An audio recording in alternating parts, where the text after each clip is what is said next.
مولا علی علیہ الصلوۃ والسلام کا نہج البلاغہ میں خطبہ نمبر 195 موت۔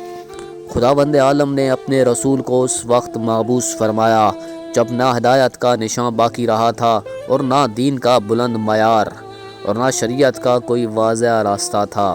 خدا کے بندو، میں تمہیں وصیت کرتا ہوں کہ اللہ سے خوف کرو، اور تمہیں دنیا سے ڈراتا ہوں جو کوچ کا گھر ہے اور بے قطعی کا مقام ہے۔ اس میں رہنے والا چلنے پر مجبور ہوگا اور ٹھہرنے والا اس سے الگ ہو کر رہے گا۔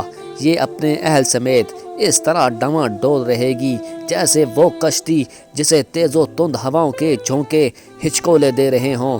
کچھ تو ان میں غرق ہو گئے ہوں اور کچھ موجوں کی لپیٹ میں تھپڑے کھا رہے ہوں، اور ہوائیں اپنے دامنوں سے انہیں دھکیل رہی ہوں اور ہلاکت کی طرف بڑھائے لیے جا رہی ہوں۔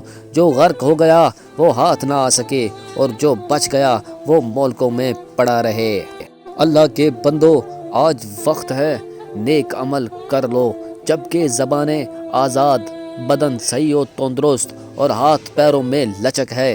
آنے جانے کی جگہ وسیع اور میدان کشادہ ہے، قبل اس کے کہ گزری ہوئی فرصت موقع نہ دے اور موت ٹوٹ پڑے۔ اپنے لیے سمجھو کہ موت آ چکی، اس کا انتظار نہ کرو کہ وہ آئے گی۔